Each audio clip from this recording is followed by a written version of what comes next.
Telin Voss had seen many wars. As a tactical historian for the Korvathi Dominion, it was his job to watch battles and write about them. He had watched his people conquer 12 worlds. He had seen species surrender, flee, and die. He thought he understood war. He was wrong. The transport ship dropped him on Veroth 7, a dusty mining world at the edge of contested space. The Korvathi had surrounded a small coalition outpost here, 12,000 soldiers against a few hundred defenders. It should have been simple. It should have been quick. Then the humans came. Telin stood in the command bunker as General Morath briefed his officers. The general was tall, even by Korvathi standards. His gray skin marked with the scars of 100 battles. He spoke with the confidence of someone who had never lost. "Intelligence reports a human relief force approaching," Morath said. "One carrier vessel. Approximately 300 soldiers." The officers laughed. Telin understood why. 300 against 12,000 was not a battle. It was a formality. "What do we know about these humans?" one officer asked. "Young species," another answered. "Barely 300 years in space. Their technology is average. Their numbers are small. They joined the Galactic Compact last year, which means they are required to defend member worlds." The officer shrugged. "They are fulfilling an obligation. Nothing more." Telin pulled up his datapad and searched for information on human military history. He found almost nothing. A few minor skirmishes, all ending quickly. No major wars documented. This struck him as strange. Most species had long histories of combat by the time they reached the stars. The humans appeared to have none. Perhaps, Telin thought, they were simply not worth documenting. The human ship arrived 3 hours later. It was called the Relentless Hope, a name that Telin found oddly poetic for a military vessel. General Morath accepted their communication request, more out of amusement than courtesy. The view screen flickered to life. A human woman appeared. She wore a simple gray uniform with minimal decoration. Her hair was dark and pulled back from her face. Her eyes were brown and calm. "I am Commander Lisa Perry of the Terran Defense Corps," she said. "I am requesting that you withdraw your forces from this system." The officers laughed again. General Morath smiled, showing his teeth. "Commander," he said, "you have 300 soldiers. I have 12,000. Your request is noted and denied." Commander Perry nodded slowly. She did not seem surprised. "General, I understand your position, but I am asking you to reconsider. If you proceed with this siege, my soldiers will be forced to respond. I would prefer to avoid that." "Would you?" Morath leaned forward. "And what exactly do you think 300 humans can do against the might of the Korvathi Dominion?" Perry was quiet for a moment. When she spoke, her voice was soft. "Whatever is necessary." Morath cut the transmission.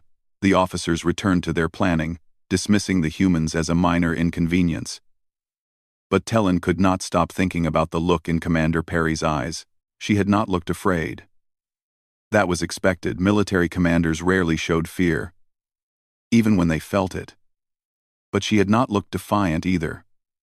She had not puffed up or made threats. She had not tried to bluff. She had looked apologetic. That night, Telin reviewed every piece of data he could find on humanity. He learned about their homeworld, a place called Earth.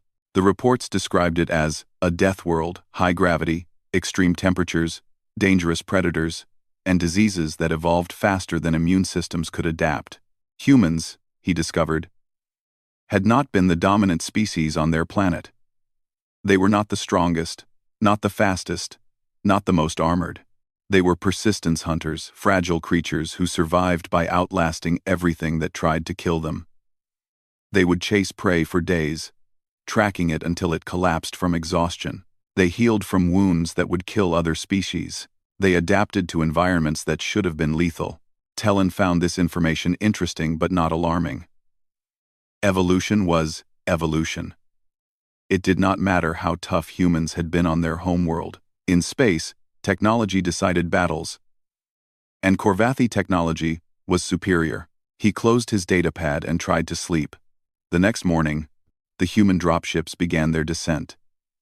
Talon watched from the observation post as 12 small vessels fell through the atmosphere, leaving trails of fire against the pale sky.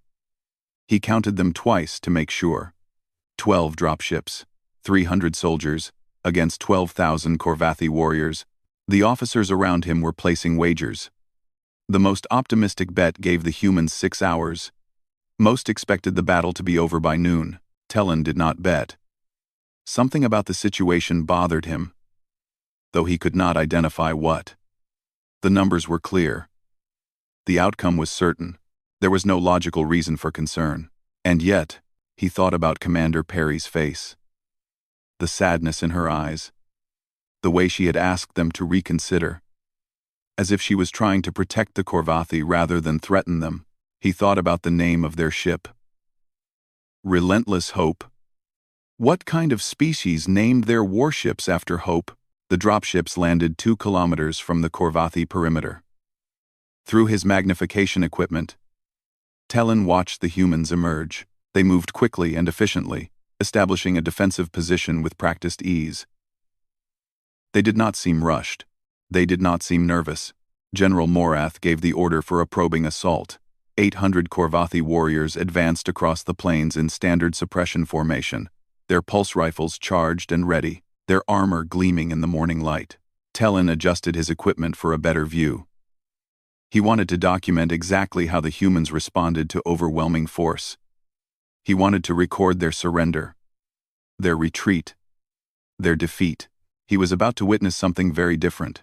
The Corvathi assault force reached engagement range. The first volley of pulse fire lit up the morning air. The humans did not fall back. They did not take cover. They opened fire, and Talon Voss, who had seen many wars, realized that he had never truly seen one until now. The battle lasted 11 minutes. Talon watched through his magnification equipment as the Corvathi assault force advanced on the human position. 800 warriors moving in perfect formation, their pulse rifles firing in coordinated volleys. It was textbook military doctrine. It was how the Corvathi had conquered a dozen worlds. The humans did not follow any textbook Talon had ever seen. They did not fire in volleys. Each human soldier operated alone, choosing targets with a precision that seemed almost mechanical. Their weapons discharged in irregular patterns, no rhythm, no coordination, just constant, relentless fire. Talon's first thought was that they were panicking. Undisciplined troops often fired wildly when faced with superior numbers. But then he noticed the Corvathi soldiers falling, not randomly, systematically. Squad leaders dropped first, then communications specialists, then heavy weapons operators. The humans were not firing wildly, they were dismantling the assault force piece by piece, targeting the soldiers who held the formation together. The advance slowed. Without officers to direct them, the Corvathi warriors began to hesitate. Some continued forward. Others fell back. The perfect formation dissolved into chaos, and still the humans kept firing.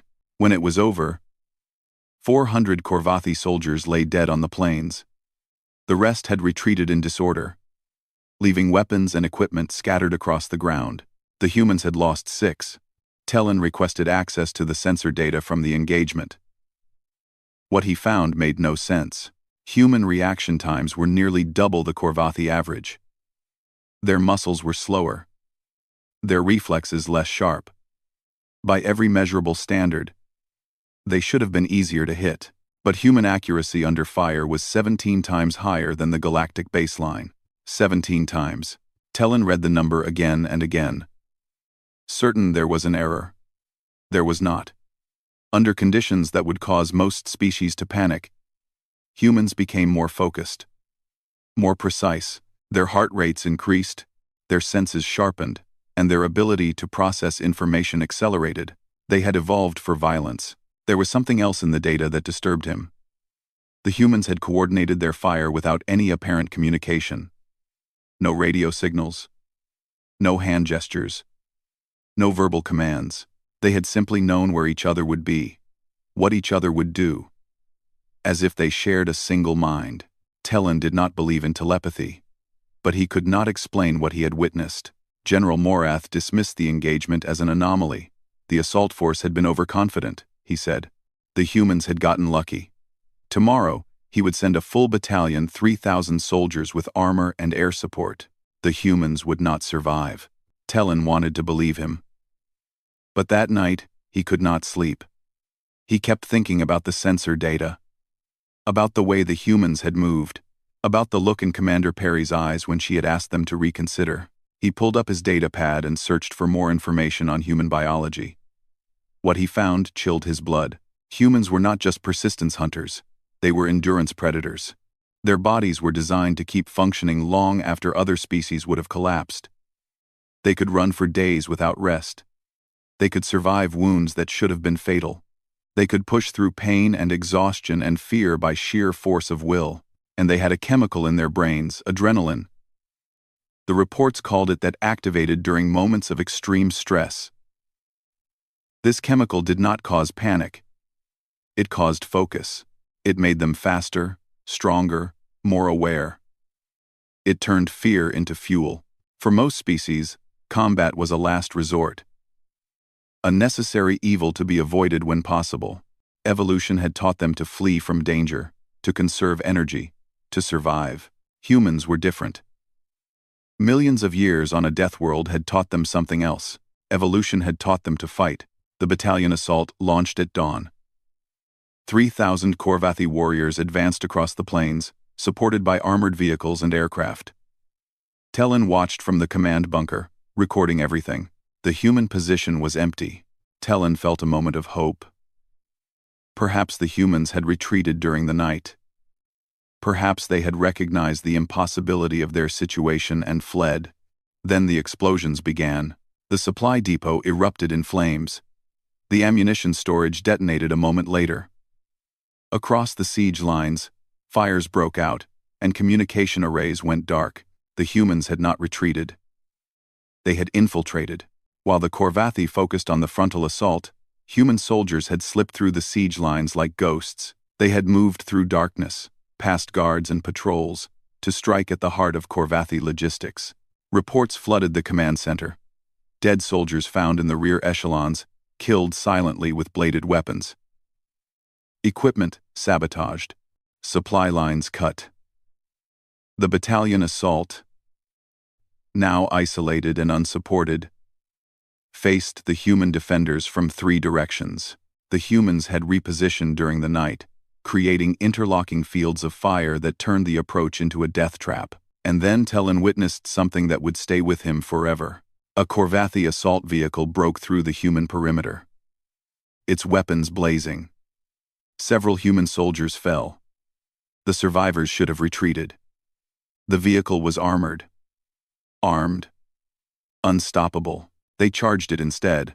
A human male, Tellen would later learn his name was Sergeant Kevin Cole, ran directly at the moving vehicle while pulse fire exploded around him. He leaped onto the hull, found a maintenance hatch, and tore it open with his bare hands.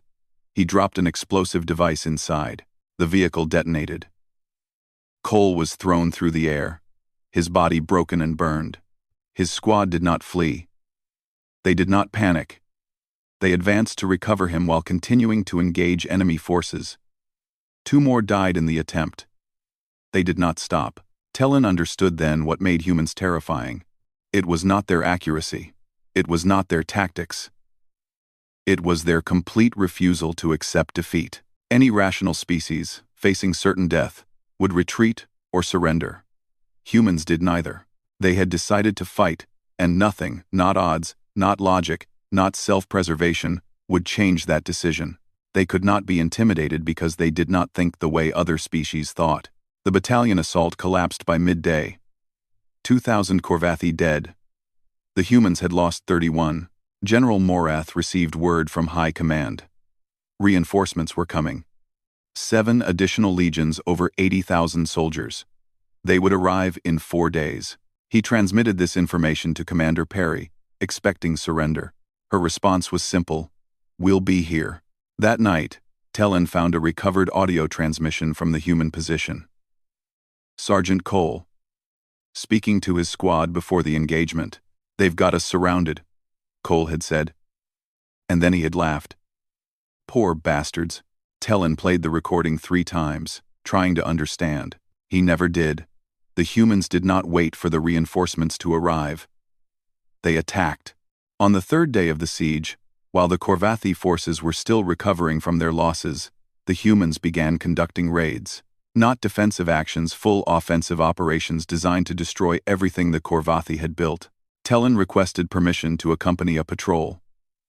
General Morath granted it, perhaps hoping that a tactical historian could identify some weakness in human strategy. Telin accepted, though he suspected he would find no weakness at all. The patrol moved through a narrow canyon 3 kilometers from the main siege line. 40 Corvathi soldiers, well armed and alert. The officer in command was a veteran named Sergeant Krath, who had survived a dozen campaigns. They never saw the humans coming.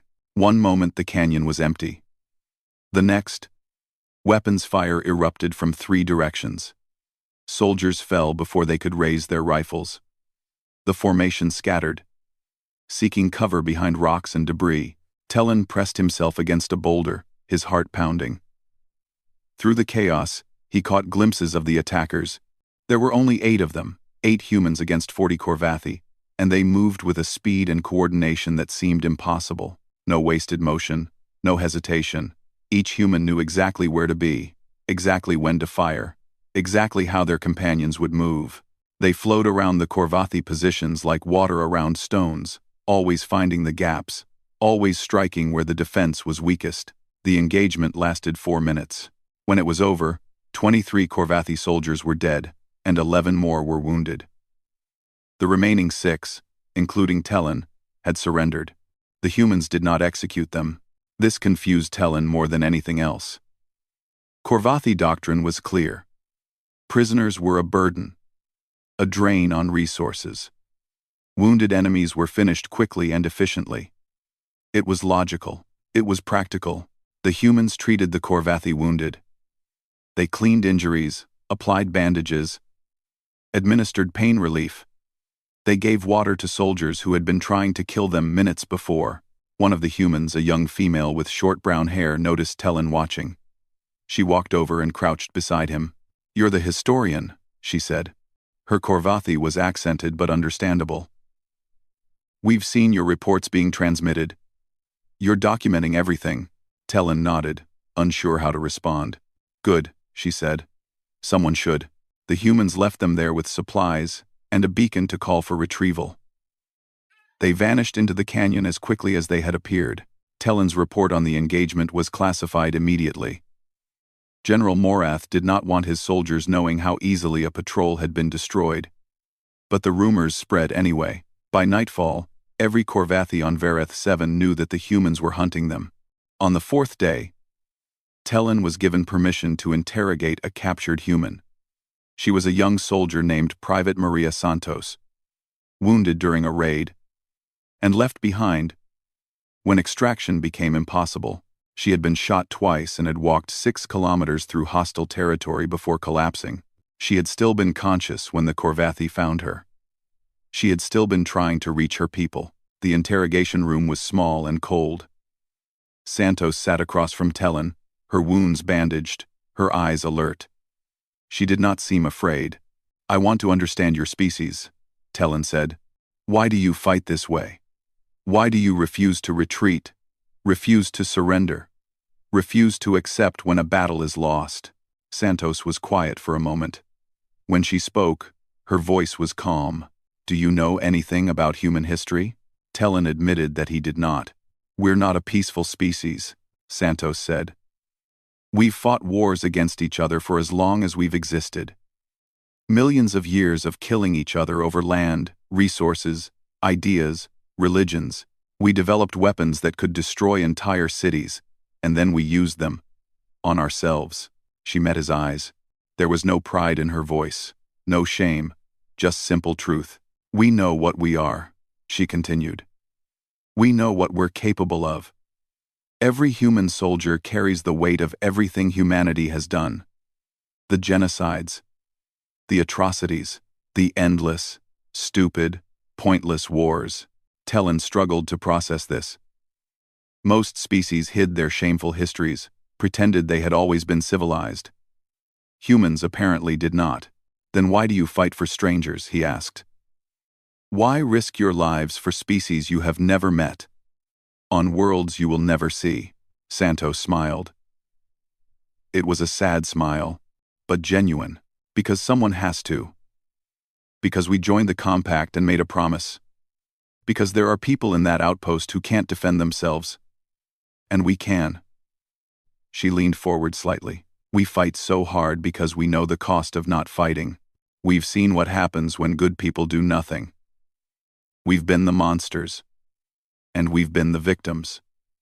Now, we're trying to be something else. What? Protectors. Talon sat with that word for a long time. He thought about the humans treating Corvathi wounded. About Commander Perry, asking them to reconsider. About Sergeant Cole charging a vehicle that should have killed him. And his squad advancing to save him even though it meant their deaths. Your people could have fled, Talon said finally. When you saw our numbers, when you knew reinforcements were coming, you could have evacuated the outpost and retreated to safety. Why didn't you? Santos's answer was immediate. Because we said we would protect them, even if it meant dying, especially then. She shook her head. You don't understand. The promise isn't worth anything if we only keep it when it's easy. Anyone can be brave when there's no risk. Real courage means standing your ground when everything tells you to run. Talon ended the interrogation there. He had learned enough. That evening, Commander Perry contacted General Morath for the final time. General, my soldiers have performed beyond any reasonable expectation. We have fulfilled our obligation to the compact. She paused. I am now requesting reinforcements from Terran Command. General. Argo. General. General. General. Morath leaned forward, interested. How many reinforcements? Perry's expression did not change. All of them. 6 hours later, Corvathi sensors detected massive energy signatures at the edge of the system. 107 human vessels dropped out of faster-than-light travel, their weapons already charged. The lead ship broadcast on all frequencies. Terran Defense Corps, 3rd Fleet. We heard you needed help. General Morath stared at the sensor display, his face gray. Talon realized he was witnessing history. Not Corvathi history, human history, and it was just beginning.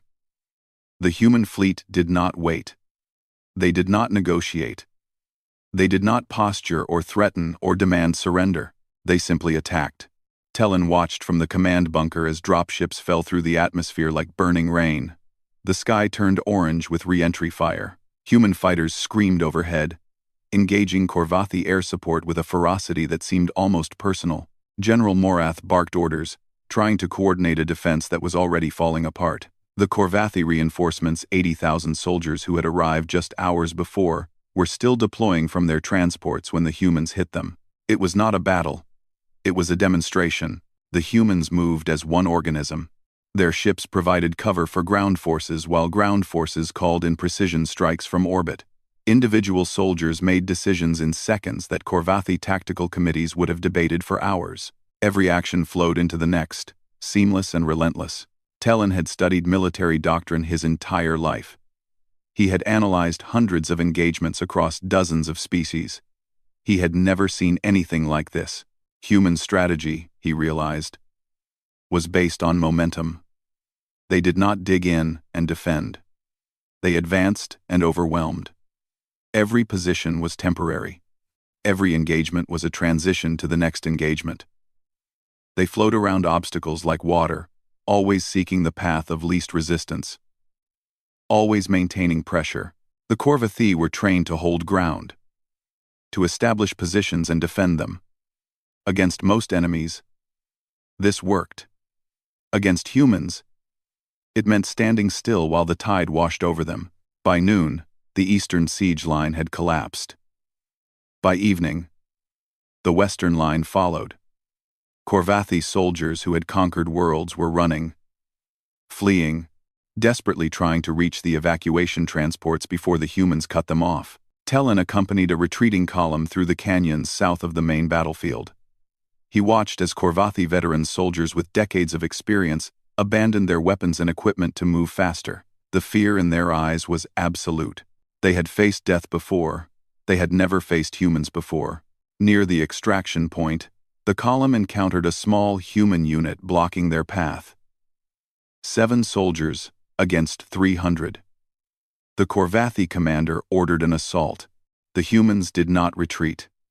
They did not take cover. They stood in the open and fired.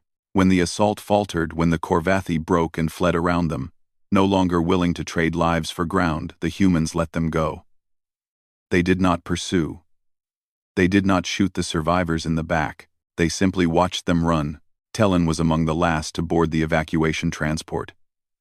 As the vessel lifted off, he looked down at the battlefield through a viewport. What he saw made him pause. The humans were not celebrating their victory. They were not looting the dead or destroying Corvathi equipment. They were establishing medical stations, treating wounded Corvathi soldiers who had been left behind, distributing food and water to prisoners. They had just won a battle against impossible odds. They had destroyed an army that outnumbered them 10-1. And their first action was mercy. Telin did not understand. The evacuation carrier jumped to faster-than-light travel, leaving Veroth 7 behind. Telin found a quiet corner and began reviewing the tactical data from the engagement. The numbers were staggering. Over 5 days of combat, the humans had lost 147 soldiers. The Corvathi had lost 11,000, with another 8,000 wounded or captured. A ratio of nearly 100-1. Telin had seen lopsided battles before. He had documented campaigns where superior technology or positioning had given one side an overwhelming advantage. But those victories had always come with a cost. Soldiers died. Equipment was destroyed. Victories were purchased with blood. The humans had barely bled at all. He pulled up the interview footage from the human medical frigate, recovered from Corvathi signal intercepts. Commander Perry was speaking with the rescued Private Santos. The soldier Telin had interrogated days before. Perry looked exhausted. Her uniform was torn and stained. Her left arm was wrapped in a regeneration cast, but she was smiling as she clasped Santos's hand. "You held them off for 4 days," Perry said. 4 days against 12,000. You gave us time to arrive. You gave us time to win. Santos shook her head. We just did our jobs. You did more than that. Perry's voice was soft but fierce. You showed them what we are. You showed the entire galaxy what humans will do to protect the people we've promised to defend. Santos was quiet for a moment. Then she asked the question that Telin had been asking himself. Was it worth it? The people we lost. The lives we spent. Was it worth it? Perry did not answer immediately. She looked away, and Telin saw something in her eyes that he recognized. It was the same look she had worn when she first contacted General Morath. The same sadness, the same weight. Every species that joins the compact does so because they believe in something larger than themselves, Perry said finally. We signed on to protect strangers we'd never meet, on worlds we'd never see. We made a promise. She met Santos's eyes. She met Santos's eyes. Today, we kept that promise. Yeah. It was worth it. The recording ended. Telin sat in silence, processing what he had witnessed. He thought about the questions Santos had asked him during the interrogation. About why humans fought, why they refused to retreat, why they held the line when logic demanded they flee. He thought he understood now. Humans were not fighting for territory or resources or glory. They were fighting for an idea. The idea that some things mattered more than survival. The idea that promises should be kept. The idea that the strong had a duty to protect the weak. It was irrational. It was inefficient. It was everything Corvathi military doctrine said should not work, and it had destroyed them. Telin began composing his report. He wrote about human tactics and human biology and human technology. He documented their accuracy, their coordination, their relentless aggression, but in the end, he found himself writing about something else entirely. He wrote about the weight of human history, about a species that had been monsters and victims, and everything in between. about how they had made peace with their own darkness and learned to direct it outward. He wrote about soldiers who charged vehicles they could not defeat, about commanders who apologized before battles they knew they would win, about medics who treated enemies they had been killing hours before. He wrote about humanity, and he warned his people never to fight them again. 3 months after the Battle of Veroth 7, Tellan Voss stood before the Korvathi High Council. The chamber was ancient, carved from the living rock of the homeworld. 12 counselors sat in a half-circle, their gray faces illuminated by floating light orbs. They had summoned Tellan to present his findings. They wanted to understand how their invasion had failed so completely. Tellan had spent weeks preparing this presentation.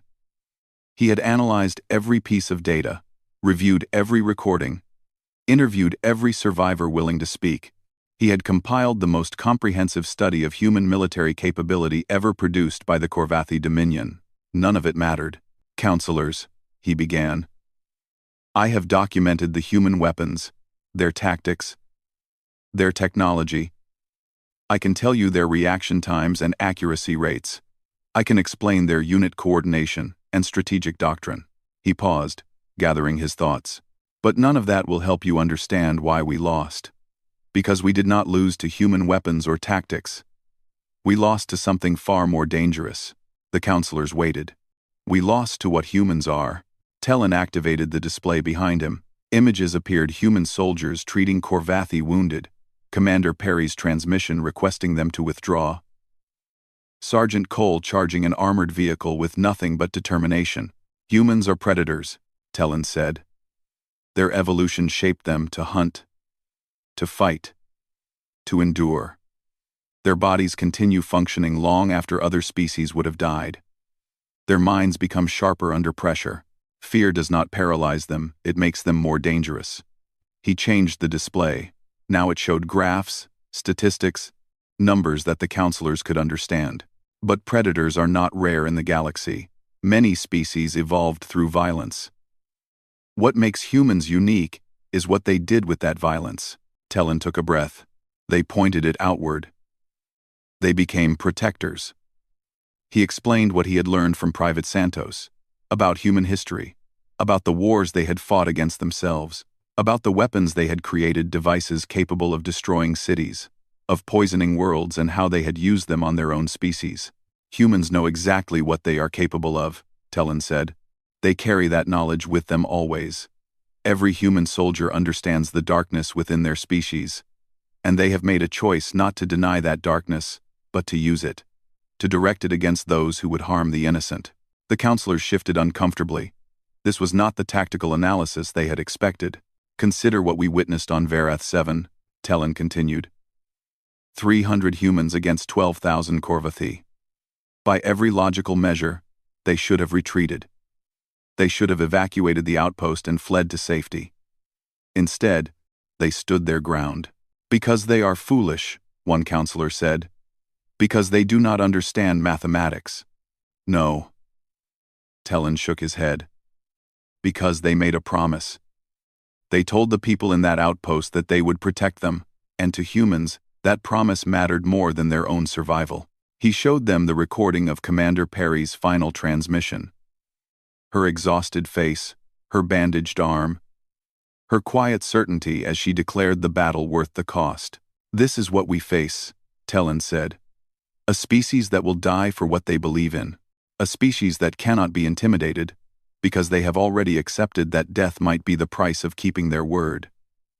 He turned to face the counselors directly. "And they will kill for it too. Without hesitation, without mercy.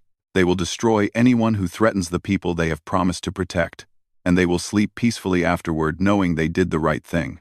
The chamber was silent. "That combination," Tellan said, "is more dangerous than any fleet, any army, any weapon. Humans are what happens when a species refuses to let the universe define them. They have looked at the darkness in their own hearts and said, 'We will be more than this.' And then they went out and proved it." He deactivated the display. "My recommendation is simple. Do not provoke them. Do not threaten their allies. Do not give them a reason to come for us." He paused. "Because they will come. and they will not stop until we are no longer a threat to anyone they care about. The council debated for 3 hours. In the end, they accepted Tellen's recommendation. The Corvathi Dominion formally withdrew all claims to coalition space and submitted a request for peaceful relations with the Terran government. The humans accepted. 6 months later, the Galactic Compact distributed Tellen's report to every member species. It was classified at the highest level, marked for military and diplomatic leadership only. The report spread anyway. Within a year, every major power in the galaxy had read Tellen's analysis. 17 species applied for formal defense treaties with the Terran government. The humans accepted every one. Tellen returned to his work as a tactical historian. He documented other battles, other wars, other species. But he never forgot Veroth 7. He never forgot the look in Commander Perry's eyes, or the sound of Sergeant Cole's laughter, or the quiet conviction in Private Santos's voice. Years later, a young Corvathi officer asked Tellen why the galaxy feared humans so much. They were not the strongest species, not the most technologically advanced, not the most numerous. What made them special? Tellen considered the question for a long time. They are predators who chose to become protectors, he said finally. They are killers who fight for peace. They have seen the worst of themselves and decided to be better. And they will burn down anyone who forces them to be otherwise. He looked out the window at the stars. The galaxy shudders before humanity because humans do not fight the way other species fight. We fight to survive. We fight to conquer. We fight because we must. Humans fight because they believe some things are worth dying for, and more importantly, worth killing for. He turned back to the young officer. When you face an enemy who fights for survival, you can break their spirit. You can make survival impossible. You can show them that fighting is pointless. But when you face an enemy who fights for something larger than themselves, an enemy who has already made peace with death, an enemy who will charge your tanks with explosives and smile while they do it? Tellen shook his head slowly. That enemy cannot be defeated. They can only be destroyed completely, or left alone entirely. And humans have made very sure that destroying them completely is not an option. The young officer asked one final question. Then what do we do? Tellen smiled. It was a tired smile, but not an unhappy one. We do what the galaxy has always done when faced with something it cannot defeat. We adapt, we learn, we find a way to live alongside them. He thought of Commander Perry, standing on the bridge of her ship, asking them to reconsider, asking them to choose peace. And we hope, Tellen said, that they continue to believe in keeping promises. Because a galaxy with humans as protectors is safer than anyone wants to admit. And a galaxy with humans as enemies? Tellen did not answer. He did not need to. Outside the window, a human cargo vessel passed through the system, its running lights blinking peacefully against the darkness of space. Somewhere aboard that ship, humans were laughing, working, living their lives, carrying the weight of their history with them, and choosing every day to be something more than what that history made them. The galaxy shuddered before them, and Tellen Voss, who had seen many wars, understood why.